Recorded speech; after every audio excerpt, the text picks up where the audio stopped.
Welcome back, fellow book adventurers, to another captivating episode of My Sister's TBR. I'm Rebecca. And I'm Stacy, and we're thrilled to have you join us as we journey once again between the pages. Today we're delving into tales that make our hearts pound and not in the good, normal way. So grab your favorite cup of tea, cozy up, and prepare to have your blood chilled with these thrillers. Because this month we're going against our norm and focusing on thrillers instead of the good, spicy romance books. But against the grain. It's fine. It's still gonna be good. Yep, this month was definitely different. It's taken some getting used to, honestly, for me. Yeah, no, it is for me too. I can agree with that. I had to take a little break in between and go back to A Court of Wings and Ruin because I missed the romance. I guess it's not so bad for me because I've got 2 separate book clubs now that I'm reading books for. Mm-hmm. So I do have that bit of a buffer between, like, when the thrillers are starting to get a little too much, a little too heavy. A little too thrillery. But it's good, though, that we're, branching out a bit and trying different things. Well, that's literally the whole point of why we started this podcast, was to hold ourselves accountable. For one, reading books. 2, exploring different genres. Because, God, we don't need to read any more dark romance. We don't need to, but we want to.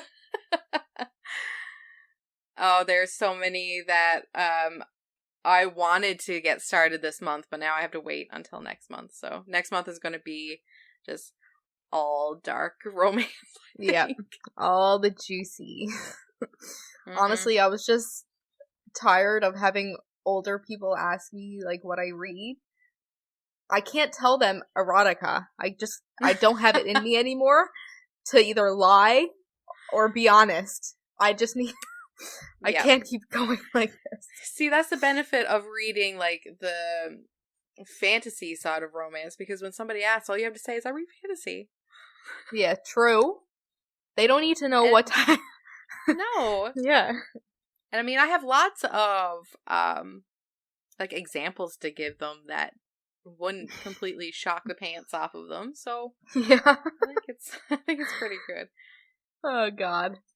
Alright, anywho.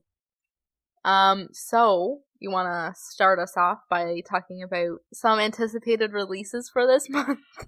Sure. I can do that. So we do, since this month is like our thriller month, most of the books that we're going to talk about will be thriller, mystery, horror, somewhere in that realm of genre. But the first 2 that are on our new release radar aren't thrillers, but it's just because they were too good, I couldn't pass up not talking about them. I love it. So the first one that is on the list is The Invisible Hour by Alice Hoffman. This was released August 15th. It's a historical fiction fantasy. It's 272 pages. Oh. So the plot. One brilliant June day when Mia Jacob can no longer see a way to survive, the power of words saves her. The Scarlet Letter was written almost 200 years earlier, but it seems to tell the story of Mia's mother, Ivy, and their life inside the community. An oppressive cult in western Massachusetts, where contact with the outside world is forbidden and books are considered evil. But how could this be? How could Nathaniel Hawthorne have so perfectly captured the pain and loss that Mia carries inside her? Through a journey of heartbreak, love, and time, Mia must abandon the rules she was raised with at the community. As she does, she realizes that reading can transport you to other worlds or bring them to you, and that readers and writers affect one another in mysterious ways. She learns that time is more fluid than she can imagine, and that love is stronger than any chains that bind you. As a girl, Mia fell in love with a book. Now, as a young woman, she falls in love with a brilliant writer as she makes her way back in time. But what if Nathaniel Hawthorne never wrote the Scarlet Letter? And what if Mia Jacob never found it on the day she planned to die? Nathaniel Hawthorne, a single dream is more powerful than 1,000 realities. This is the story of one woman's dream. For a little while, it came true. Oh my god. That actually sounds so nice. I know. And it's by Alice Hoffman. So I've heard. What else has she written? Because that name sounds really familiar. I think you read something just a few months ago. The Bookstore Sisters was by Alice Hoffman. That's yeah. Oh, I loved that short story. That was so good. Okay, I'm so excited. Yeah, Alice Hoffman also writes Practical Magic, The Dove Keepers, Magic Lessons. So Magic Lessons is part of Practical Magic. Sorry.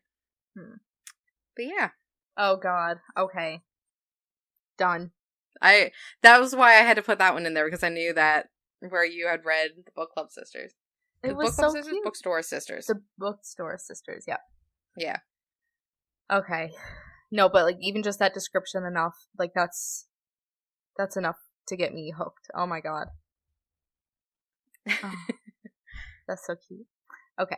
Then up next is House of Marion by J.L. This was released this is going to be released on August 29th. And it's YA fantasy. Oh, I actually really like YA fantasy. Anything YA, honestly. YA. Oh, just makes you feel good.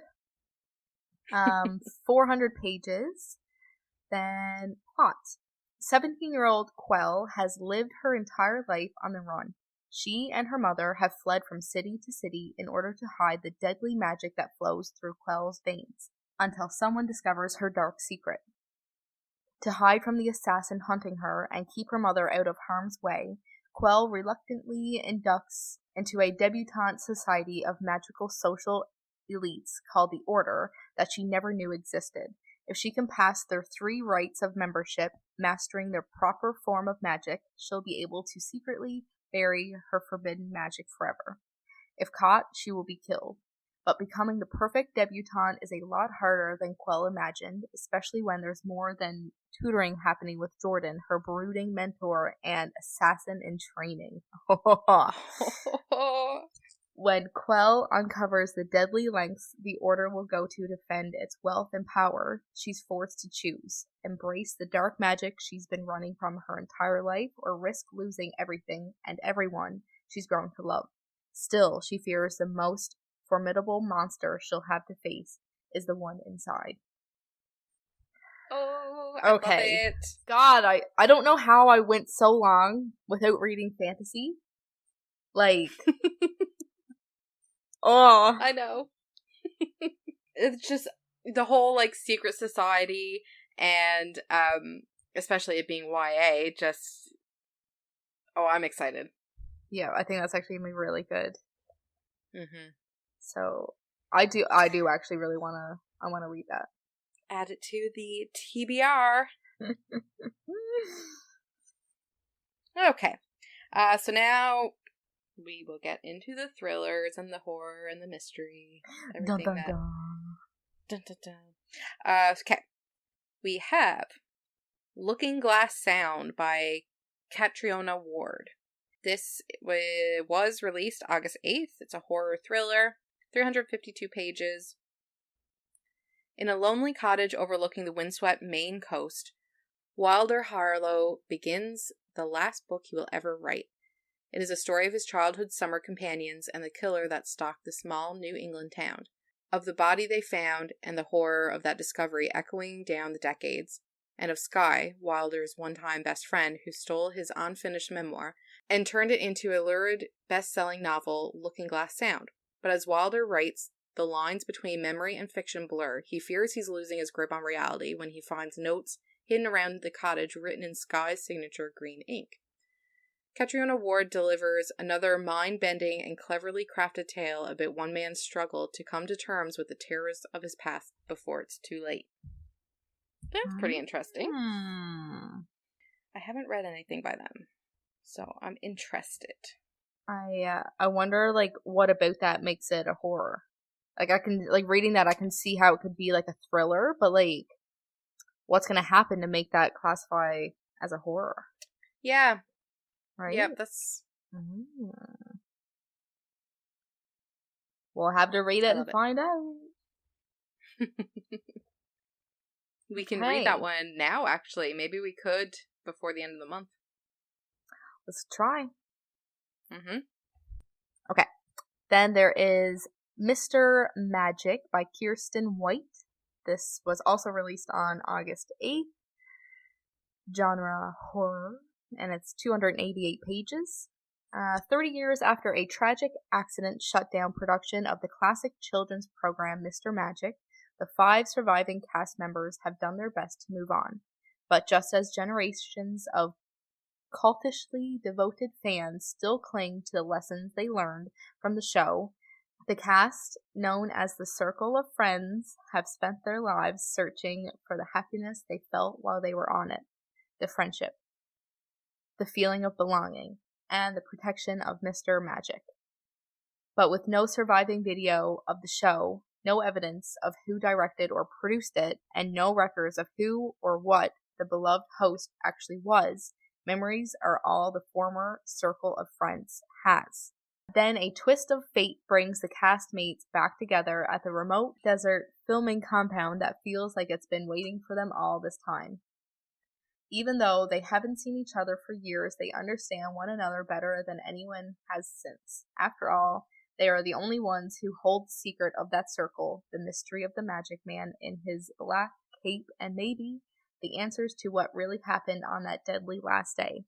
But as the Circle of Friends reclaim parts of their past, they begin to wonder, are they here by choice, or have they been lured into a trap? Because magic never forgets the taste of your friendship. Interesting. I think that one's gonna be like on the spooky side. I think it's. Yep. I mean, clearly. It's. Do you think there's like something paranormal? Oh. I don't know. It's horror for a reason. Mm-hmm. That one seems like it's gonna be a ride. Gulp. Okay. Oh. This next one really intrigued me. Whale Fall by Daniel Kraus. Another one that was released on August 8th. It's a horror thriller, 336 pages. Whale Fall is a scientifically accurate thriller about a scuba diver who's been swallowed by an 80-foot, 60-ton sperm whale and has only 1 hour to escape before his oxygen runs out. Jay Gardner has given himself a fool's errand to find the remains of his deceased father in the Pacific Ocean off the coast of Monastery Beach. He knows it's a long shot, but Jay feels it's the only way for him to lift the weight of guilt he has carried since his dad's death by suicide the previous year. The dive begins well enough, but the sudden appearance of a giant squid puts Jay in very real jeopardy, made infinitely worse by the arrival of a sperm whale looking to feed. Suddenly, Jay is caught in the squid's tentacles and drawn into the whale's mouth, where he is pulled into the first of its 4 stomachs. He quickly realizes he has only 1 hour before his oxygen tanks run out. 1 hour to defeat his demons and escape the belly of the whale. Jesus. Like, what? Okay, that's different. Yeah, and it's scientifically accurate. So that's going to be a rush to read anyways, knowing that. Holy shit. So that one has been on my radar for a while. Okay, I want to read this one too by the end of the month. Yeah, me too. I feel like it's going to be... Oh my god. Like the fact that it's accurate and knowing that while reading it, it's just going to make it feel even more like it almost turns my stomach thinking about it. Like that feeling of... I was just going to say claustrophobic is one thing that comes to mind. Yeah. Yeah. Ugh. Okay. I'll try it. Okay. Another one is Good Bad Girl by Alice Feeney. By Alice Feeney. This comes out August 29th, and it's another thriller. 320 pages. Plot. 20 years after a baby is stolen from a stroller, a woman. 20 years after a baby is stolen from a stroller, a woman is murdered in a care home. The 2 crimes are somehow linked, and a good, bad girl may be the key to discovering the truth. Edith may have been tricked into a nursing home, but at 80 years young, she's planning her escape. Patience works there, cleaning messes and bonding with Edith, a kindred spirit. but Patience is lying to Edith about almost everything. Edith's own daughter, Cleo, won't speak to her, and someone new is about to knock on Cleo's door, and their intentions aren't good. With every reason to distrust each other, the woman must solve a mystery with 3 suspects, 2 murders, and 1 victim. If they do, they might just find out what happened to the baby who disappeared, the mother who lost her, and the connections that bind them. Interesting. Okay. Alice Feeney. I don't think I've heard of anything she's written. Rock, Paper, Scissors. Daisy Darker. Interesting. Okay. I'm intrigued. Okay, 1 more. I had to put a dark romance in the list. We can't leave them out. And a fairy tale. Yes. It's the fairy tale retelling of Hunchback of Notre Dame. So it's a Emily McIntyre book. She does the Never After series, and this is the 5th book called Crossed. I'm not sure if you read it or not, but Hooked. Oh, I didn't. No, I didn't read that after because I wanted to start that immediately after the Never King series. Yes, that's right. And it was just Bad idea. It was weird. I couldn't. Yeah. Because of the names and yeah, 100%. It was. I needed more time. Yeah. I didn't know that there were 5 books in the series already. Oh shit. Yeah, this is the 5th. But it sounds really good. It's 416 pages, and it was released August the 1st. He is righteousness, she is sin. Father Cade Frederick is a holy man. Brought up in the streets of Paris, he has dedicated his life to the church, but there's a monster that lingers just beneath the surface, a sickness, one that bleeds darkness and feeds on the damned.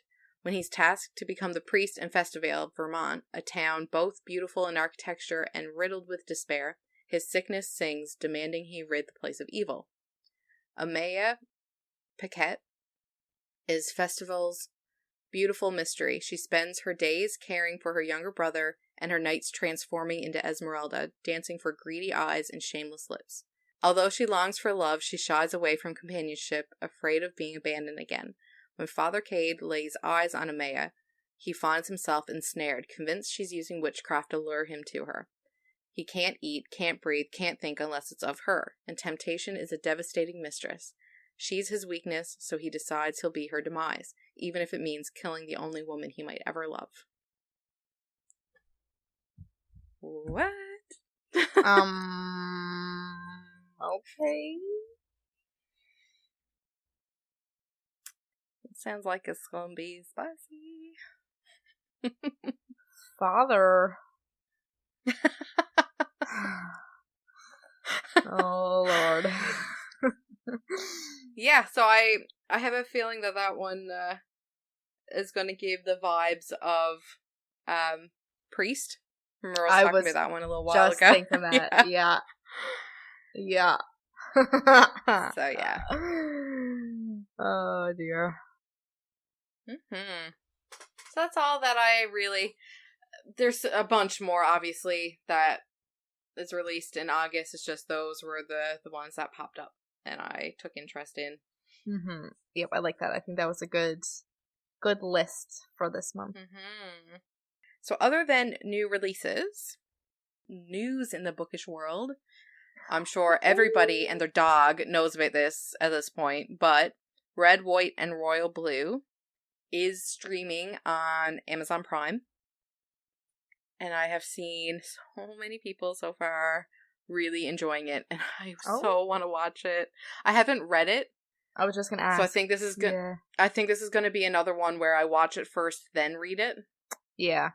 And I don't know if that's a good way to do it or not, but I just like having the visual when I go into the novel. And I know a lot of people are the opposite. They'd rather form their own visuals before watching the movie.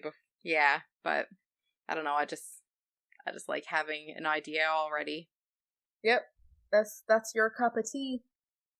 And Fourth Wing by Rebecca Yarros is on 5 of the major bestsellers list. She's number 1 on Publishers Weekly, number 1 on USA Today, number 2 on New York Times, number 1 on Amazon, and number 2 on Indie Bestsellers for this week. Like, that's insane. God. Like, that I book need to read is it. killing. You do. And this is obviously your sign that you need to read it. It was actually suggested again as the book club book for September. No way. So I'm gonna keep it in to be voted on, because if everybody wants to, there's only I think 4 or 5 of us that read it back a couple months ago in the book club. And but now we have like 19 members, 18 members. So if more people want to read it and discuss it, then I'm totally game for it. Yeah. So if we do for September, you should definitely read it. Okay, I will. For September, because it is a phenomenal book. It deserves all the hype that it's been getting. Okay. And the other bit of bookish news, it's about the wildfires that has happened in Maui. Mm-hmm. There is a readathon that the Queer Collective Book Club is hosting. Oh. And you can find a lot of information on it by using like the hashtag #ReadForMaui. It's based off of author Sim Kern. He hosted a trans rights readathon on TikTok and like raised over 200,000 for the trans organizations. That's so nice. A huge number, right? For the bookish, for book talk and that. So the Queer Collective Book Club is also hosting a readathon for Maui Relief. They're trying to raise money for the organizations helping in Maui after the wildfires. So it's running from the 14th until the 28th. And you can participate by filling out, there's a Google form. And again, I mean, you can find it all over the internet. You just have to Google the Read for Maui. And you can pledge to donate to the Maui Relief organizations. You can do like $1 amount by page count or chapters finished or however many books you read in those 2 weeks. Yeah, so I thought that was really a good way to raise some money in the bookish. Yeah, that's so. I love that. Yeah, it's devastating. Like the pictures and the videos that are coming up on social media everywhere. I know. I just seen a video on TikTok of it like going through the streets and everything's just burned. Yeah, it's heartbreaking. So that is the biggest things that I could find right now. Still pretty good. So what are you reading? I'm reading so many different things. My brain is like mush. God. So first off, I'm going to have to talk about a couple books that are not thrillers. I did mention that the 2 were book club books. One is for like my own book club. Another one is the newest book club that I joined. That's a physical meet in real life. Which is nice to have a bit of human interaction again. So for my own book club, we're reading Starbringer by Tracy Wolff and Nina Croft. Oh, this book is so good so far. It's like a sci-fi breakfast club. Okay, cute. It's big. It's like a 600 or 700 depending on if you're looking at the paperback or hardcover, but it's a big book. And it's a sci-fi romance, and it's sapphic romance. First one that I've ever read. So there's that. The book description is: the sun is dying and it's happening way too damn fast. With the clock ticking, the 9 planets' only hope of survival rests on a fancy space station and the alien artifact it's carrying, which is why it really sucks when some jackass doesn't want the universe saved and blows that station up while you're still on it. So if your only choices are flaming death or stealing a flying hunk of space junk, you pick the busted-ass spaceship. Even if it leaves 7 strangers with deadly secrets trapped together. A princess, a prisoner, a con artist, a warrior, a priestess, a mercenary, and an asshole in charge of us all. Now, every faction in the galaxy is hunting this ship, from the Sisterhood to the Corporation, and the rebellions joining in on the fun, too. We just need to stop drinking, fighting, and screwing long enough to evade them all and save the freaking universe somehow. Because apparently the only thing standing between a dying sun and ultimate salvation is 7 unlikely misfits. Heroes. Okay. That actually sounds so good, though. Yeah. It's a bit slow starting out. I'm listening to the audiobook for this one. And it is a bit slow starting out. But oh my god, I can't get enough of it now. How far are you into it now? I'm at chapter 30 out of 101. Good lord. These chapters are really short, though. Like, it's only taken about, 11, 12 minutes for a chapter. Okay. So I have 6 hours and 40 minutes left to the audiobook. You're in far enough, at least, to know whether or not you're going to enjoy it or actually finish it. Mm-hmm. Yeah. I just noticed that Ilsa has a review put in for it. She rated it 3 stars. Oh. Yeah, she said, as much as I enjoyed the second half of this book, the first half could have been condensed from 50 chapters to 10. Very slow going. I really had to push to get to anything that drew me into the story. I could not pick some other issues I had with world building and writing style, but overall, I did enjoy the book and am looking forward to the next of the series. Okay. Okay. It took me less than 50 chapters to get into it, though. So that's the first, that's the first book that I'm reading this month. I'll just get the book club ones out of the way. Okay. The other one that I'm reading for the physical book club is Carrie Soto is Back by Taylor Jenkins Reid. Mm-hmm. Anybody who knows me knows that I adore Taylor Jenkins Reid. Like, I think she's, Daisy Jones and the Six, for one. Ugh, that alone. Exactly. God. But your girl is struggling. This book is so fucking slow. I'm probably going to DNF it before the end of the month. I'm just going to put that out there. The first book of this book club, and I'm probably not even going to show up to the book club meeting because I can't get into this. I'll read the description. Okay. I'm over halfway, I know that. Okay, so you put in enough So work. I have I put in a lot more than I typically would. Mm-hmm. Okay. So maybe just out of stubbornness, I will keep going. Okay. Carrie Soto is fierce, and her determination to win at any cost has not made her popular. By the time Carrie retires from tennis, she is the best player the world has ever seen. She has shattered every record and claimed 20 slam titles. And if you ask her, she is entitled to every one. She sacrificed nearly everything to become the best, with her father as her coach. But 6 years after her retirement, Carrie finds herself sitting in the stands of the 1994 U.S. Open, watching her record be taken from her by a brutal, stunning British player named Nikki Chan. At 37 years old, Carrie makes the monumental decision to come out of retirement and be coached by her father for one last year in an attempt to reclaim her record, even if the sports media says that they never liked the battle axe anyway. Even if her body doesn't move as fast as it did, and even if it means swallowing her pride to train with a man she once almost opened her heart to, Bo Huntley. Like her, he has something to prove before he gives up the game forever. In spite of it all, Carrie Soto is back for one epic final season.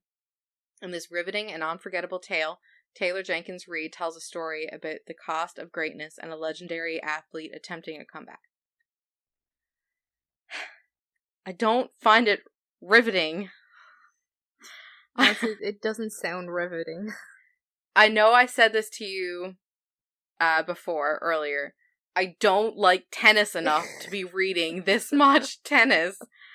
I'm like halfway, like, it's over halfway through the book and it's still just tennis, and Carrie is, I don't like her. I don't like her character. I don't like who she is as a person. She's so self-absorbed and entitled, and she's like a child who is throwing a tantrum because she lost. You know, that sort of... Yeah. I don't know, and I don't understand how there's so many good reviews. So if anybody else is struggling or have struggled with this book, please tell me that there's light at the end of this tunnel. Because I don't know if I'm going to make it. Maybe she's just not your cup of tea. Oh, definitely not. I'm struggling. So I'm probably going to show up. If I do read this book, I'm going to show up to this book club, and I'm going to be, like, the only old bitch that don't like this book. Oh, God. Hey, but at least it'll be good for a discussion. I don't know if I can say anything other than I just don't like it. I don't like it. I don't like it. Oh, dear. So those are my book club books. One feels promising, the other very Not much, so much. not. Yeah. Well, you're trying. Yeah. Yeah. I'm a trooper. Yeah. Mama didn't raise no quitter. Say that to my DNF pile. Yeah. Oh, God. What are you reading? Lighten the mood a little. So I'm reading a thriller that I actually got from my friend Dom for Christmas. Oh, nice. Yeah. It's been on my bookshelf for so long, and unfortunately I didn't bring it up here with me, so I'm listening to the audiobook, actually. I don't know if I just don't have the brain capacity for audiobooks, because I get confused very easily, okay? Mm-hmm. Mm-hmm. I'm more of a visual person, and I think I'm starting to realize that now. Like, I can't read/listen to complex books. Yeah. Because I'm getting confused. Okay, so. Is it because, like, are you listening to it at regular speed? Just a slight touch up from regular speed. Okay. So it's not going too fast. Yeah, I found that, because I'm like that, like, I will read a full page and then realize, like, shit, I was zoned out completely, or I'm just not following along, and I'd have to go back. And I thought, like, audiobooks is going to be hell for me, because I'm constantly having to reread paragraphs and pages, and, like, what's that going to be like for an audiobook? But since I upped the speed, because it was like when I was listening to audiobooks at regular speed, or like the 1.2 time, I was still kind of like that. Like, I was starting to, like, my brain was starting to travel elsewhere. Yeah.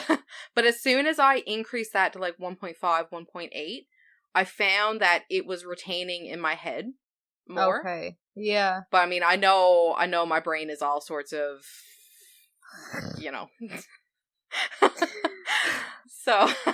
So maybe that's why. But maybe. I did find that, like, the faster the audiobook, the easier I was grasping what was being said, which is really bizarre. So I don't know, like, maybe you try bumping it up some and just see what happens. Well, I know I tried to do it, so I think I'm at, like, 1.5 now, or, yeah, I think I'm at 1.5, but I tried, like, the step up, and no, it was too fast then. No? No. But I don't know if it's just this book. It might just be this book, honestly. Okay.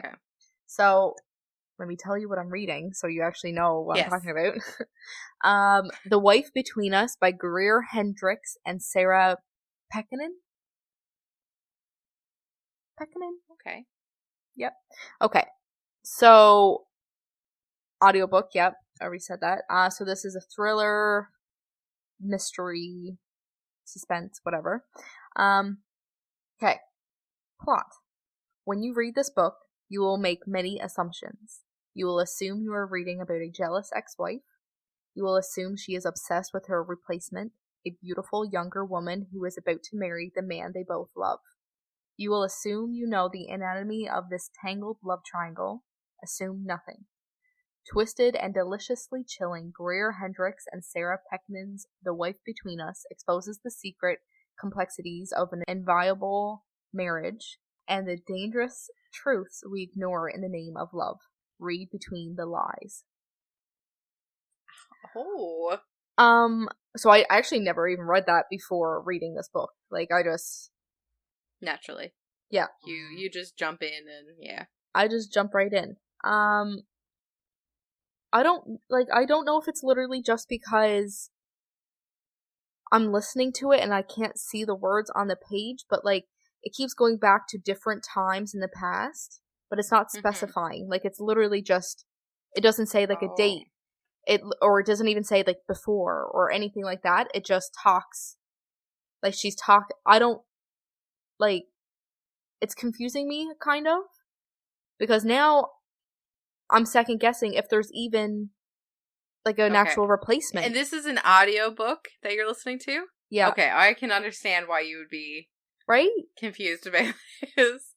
Like, I was, like, I'm not even doing anything while I listen to this. Like, the most I'm doing is, like, my dishes while I'm listening. Right? So it's not like I'm actually, that my brain is somewhere else. Like, you know what I mean? Like, but there was something said in one of the chapters, like, a couple chapters ago. I can't go into too much detail because I don't want to ruin anything, but, like, something was said, and I was like, wait. I was like, what? Like, I don't know. Like, I'm so confused now. Like, it's making me second guess, but I wish that I actually had the physical copy because I think it'd be a lot more, like, I'd actually be able to follow along. Like, it's really good. But I don't know if it's supposed to be confusing me or if this is just me. Am I the problem? But, like, I'm actually pretty far into it. Like, I was cleaning my apartment the other day for, like, 3 hours, and I just listened to it the whole time. Yeah, I'm on chapter 38 of 47. Oh, wow. Yeah. But, like, shit. I don't know. Like, is it good or it's good. Confusing? It is. I don't know if it's just me if I'm not supposed to be confused. It might be one of those books that is just like, roller coaster confusion until it all wraps up and intertwines.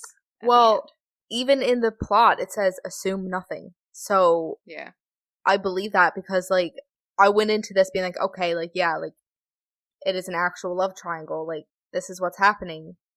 But then something was said a couple chapters back that's making me confused over that. Anyway, check back in at the end of the month when I actually give a review on when I'm not confused. God. Oh, I can't wait to hear. Jesus. But it's going good so far. But yeah. So what are you what are you reading? I'm reading the second Housemaid book by Frida McFadden, The Housemaid's Secret. I think I might have talked about the first book on our last episode. Yeah. I skimmed down through the plot, and I don't think there's anything spoilery, so... Okay. It's 318 pages. Don't go in the guest bedroom. A shadow falls on Douglas Garrick's face as he touches the door with his fingertips. My wife, she's very ill. As he continues showing me their incredible penthouse apartment, I have a terrible feeling about the woman behind closed doors, but I can't risk losing this job, not if I want to keep my darkest secret safe. It's hard to keep an employer who doesn't ask too many questions about my past, so I thank my lucky stars that the Garricks miraculously give me a job, cleaning their stunning penthouse with views across the city and preparing fancy meals in their shiny kitchen. I can work here for a while, stay quiet until I get what I want. It's almost perfect, but I still haven't met Mrs. Garrick or seen inside the guest bedroom. I'm sure I hear her crying. I notice spots of blood around the neck of her white nightgowns when I'm doing laundry, and one day I can't help but knock on the door. When it gently swings open, what I see inside changes everything. That's when I make a promise. After all, I've done this before. I can protect Mrs. Garrick while keeping my own secrets locked up safe. Douglas Garrick has done wrong. He's going to pay. It's a question of how far I'm willing to go. Like, what? Okay, like, am I wrong in saying that that's giving me, like part of Verity vibes? Verity vibes? Yeah. Yeah. I can get that. Yeah. Interesting. Okay. So, I'm not very far on that one. I'm just, like, the first, like, chapter or so. Are you also listening to that, or is that... No, that one's on, that's on Kindle Unlimited. Okay. So I'm, reading that one. But yeah, it's got me all intrigued. Yeah.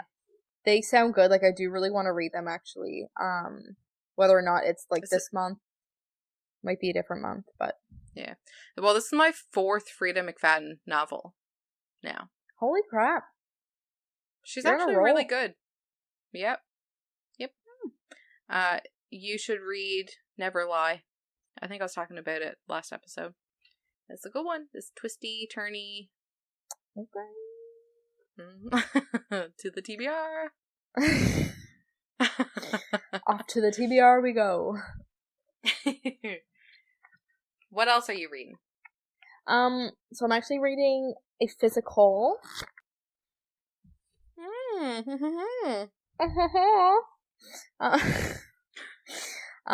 So basically, I didn't come up here with very many physical books.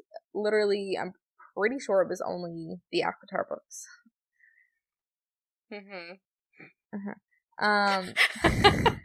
I know you're missing one. Okay. It's okay. But I discovered when I moved here that in the apartment building that I live in the laundry room, people just leave their books behind when they move out.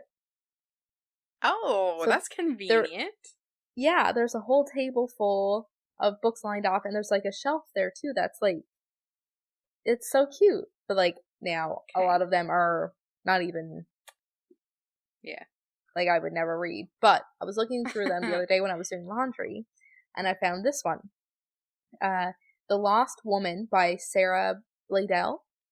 A housewife in England is the target of a methodical killing. Shot with a hunting rifle through her kitchen window, she's dead before she hits the ground. The police discover 2 shocking things. The woman, Sophie Parker, is actually a Danish citizen who's been on the missing persons list for almost 2 decades, so Louise Rick is assigned to the case. And the person who had reported her missing is none other than Ike, Louise Rick's police colleague and lover. Impulsive as ever, Ike rushes to England and ends up in jail on suspicion of Sophie's murder. Completely blindsided by Ike's connection to the case, Louise must set aside her own emotional turmoil if she hopes to find the killer in what will become her most controversial case ever. Wow. So... That sounds good. It's just like one of those like small paperback, but it's 338 pages, and I'm 6 chapters in so far. So 40 pages in. It's going good so far. Like, yeah. Like, it's keeping me interested enough to... Is it first person? No. So that's one thing that, like, that I am struggling with a little bit, because I'm not a huge fan of third person. Yeah. Like, honestly, I feel like if I was reading this on my Kindle, I wouldn't be reading it on my Kindle. I think I'm only reading it because it's the only physical book that I have that's a thriller. Yeah. And Caden's been using my Kindle lately where he's reading ACOTAR, so I'm just letting him, you know, I'm taking one for the team here and just suffering through a third person book. Yeah, that's my next one too. Okay, cheers. Yeah. But yeah, it's decent so far. I feel like I'm not into the actual storyline yet. Meat of it. Yeah, it's very much setting everything up right now, so I have a feeling, or I'm hoping, that once shit hits the fan, it's gonna actually be good. Yeah. Yeah, I would say. Because I mean, it's just give it a bit of time to get into it. Yeah, I'm only 6 chapters in yet, so we'll see. We'll see.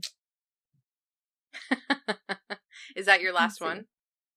Yeah, I don't think I'm reading anything else. I mean, I did start, because I never finished Hunting Adeline after. Oh. I didn't. So that's a thriller romance. Yeah. So I did read a couple chapters of that the other day, so I think I am going to continue actively reading that. Yeah. I never thought about that. That would fall under the thriller, because I could read Hunting. True, and that'll give you your little taste of dark romance. Okay, cool. My next on my current reads is All Is Not Forgotten by Wendy Walker. It's only 300 pages, 305, I think. It begins in the small, affluent town in Fairview, Connecticut, where everything seems picture perfect. Until one night when young Jenny Kramer is attacked at a local party. In the hours immediately thereafter, she is given a controversial drug to medically erase her memory of the violent assault.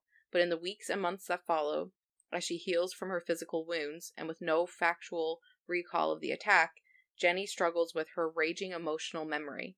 Her father, Tom, becomes obsessed with his inability to find her attacker and seek justice, while her mother, Charlotte, struggles to pretend that this horrific event has not touched her carefully constructed world. As Tom and Charlotte seek help for their daughter, the fault lines within their marriage and their close-knit community emerge from the shadows, where they have been hidden for years, and the relentless quest to find the monster who invaded their town, or perhaps lives among them, drives this psychological thriller to a shocking and unexpected conclusion. Oh, I like those. So I want to know what this shocking, and unexpected conclusion is. I'm dying to know. Oh, I like that when when you think you have an idea for so long, and then it's like, bam! Just kidding. I want to try to get another, Gillian Flynn book read before the end of the month, I think. What else did she write?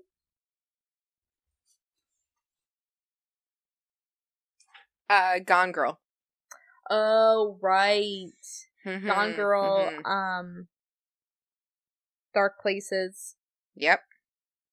Yep. That had me sweating. Yep. So I think that one I'm going to try to finish by the end of the month. And maybe Rebecca. Oh. Because there's a movie as well, based off it on Netflix, I think. Rebecca. Yeah, because you've got that there on your bookshelf, right?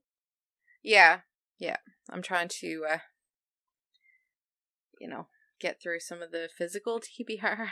Yep. Yeah.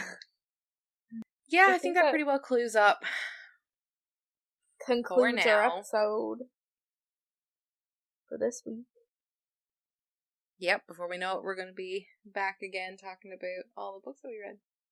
Which will probably be the same ones we just talked about.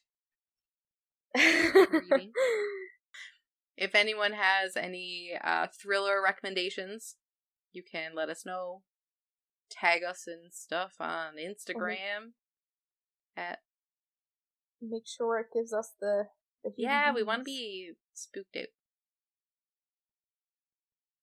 Spooky! Okay. I think we're getting too tired. Yep. Alright. See you guys in 2 weeks. Toodles!